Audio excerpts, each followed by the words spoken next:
Elizabeth here from Dandelion Soap Herb Shop, and we are citing the book God's Healing Herbs by Dennis Ellingson, and this is our third one in the book. This is aloe vera, as I had promised. It mentions 122 herbs, and I'm going through each one of them one by one. Additionally, in his book, he has recipes. He also points out special things for individuals, whether it's male, female, or seniors. And I really like that about this book, is he does that. So let's get to the aloe vera. Now, I can tell you that aloe vera is recognized as male and female. It is of the aloe species. There are over 200 aloe vera species, and they are used in different ways. You can actually find the aloe vera liquid now in the health food stores. But here is the first two cautions I want to mention about aloe vera, or if you're even thinking about using the aloe vera drink. It's very important. If you are on any kind of steroids, like if the doctor has issued steroids to you, do not be drinking the aloe vera juice or the drink. Don't use the aloe vera. There are cautions about that, and you can discuss it with your doctor. The second thing is licorice. And when I say licorice, guys, I'm speaking of the licorice like I sell, the stick, the licorice root. A lot of people don't realize the power of aloe vera. People are used to using it for sunburns, scrapes, sores, things of that nature.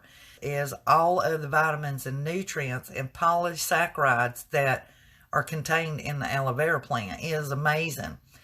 Aloe vera is aloe, of the aloe species. There are over 200 of them. They are a succulent, but they can live off of very little water. They live in all kinds of climates, and they readily, prolifically reproduce.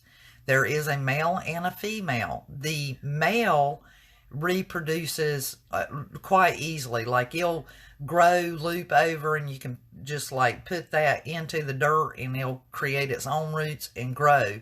The female is usually singular, and commonly so when you go out in the marketplace and you buy aloe plants, you're commonly getting a female versus a male. Now, they will grow, usually they're mature by 3 to 4 years of age. They'll grow about 30 inches. That's really big, guys. That's over 2.5 feet tall. And they can get up to 22 leaves. It is looked at as lily of the valley in the desert because it's all over the place in the desert and the tropical climates and so forth. But as we all know, aloe vera will grow about anywhere. Now, the thing with aloe vera, people put it on sunburns, and you'll feel a tightening on the skin. Well, that's because the Egyptians, and back in the beginning, before Christ, they actually, even Cleopatra used it as a moisturizing agent and to tighten her skin, to keep her more young and youthful looking. So aloe vera is greatly beneficial if you are wanting to look younger. Buying products with aloe vera incorporated in them is all beneficial for that. Now, as for sunburns, aloe vera is more of a emollient that you can put with a moisturizing agent. For example, if aloe vera is in with other oils and fats that is being used as a lotion or a cream, it is beneficial in moisturizing your skin. But if it is by itself, in the marketplace, it's usually put on sunburns. Well, it has a drying that tightens the skin, a drying. The reason being is because aloe vera stays very cool in a gel form, so it's more for cooling the skin. To remove sunburn, you need something that's more acidic, like vinegar, apple cider vinegar for sunburns. But if I was going to keep my face or my skin looking younger and more youthful, I would definitely use aloe vera. Like the dark spots under my eyes, aloe vera is excellent for that because it'll reduce that swelling and that pooling of the blood, that darkening under the eyes, and it'll take down inflammation when it's applied topically. So those are things to bear in mind. Now, what's really good about the aloe vera juice that everybody takes, or a lot of people drink the aloe vera juice, the problem is the polysaccharides, which is your super duper minerals, vitamins, and constitutes, your larger molecules.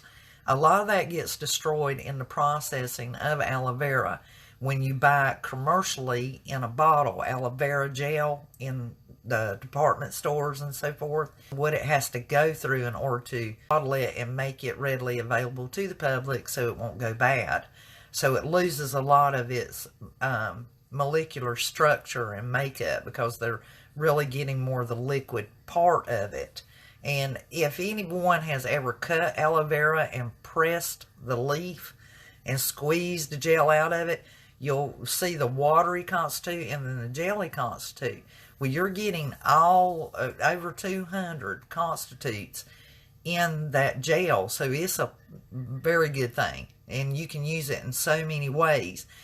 Look for either use aloe vera straight out of the leaf, just cut it. You can snip a part of it. It doesn't, believe it or not, it does not harm the plant whatsoever. It will actually callus itself, but you can apply it directly to your face, skin, anywhere, scratches, wounds. And that is why it's effective on sunburns if you use it straight off the plant. It is definitely good in aiding the digestive system. It will reduce harmful toxins. It balances the stomach acidities naturally. Acidic stomach, heartburn, and things that are disrupting the stomach and digestive tract. It increases absorption of nutrients. So because of those 200 constitutes and the polysaccharides that it contains, it's actually going to aid you if you take vitamins, and when you eat your food, you're actually going to absorb more nutrients.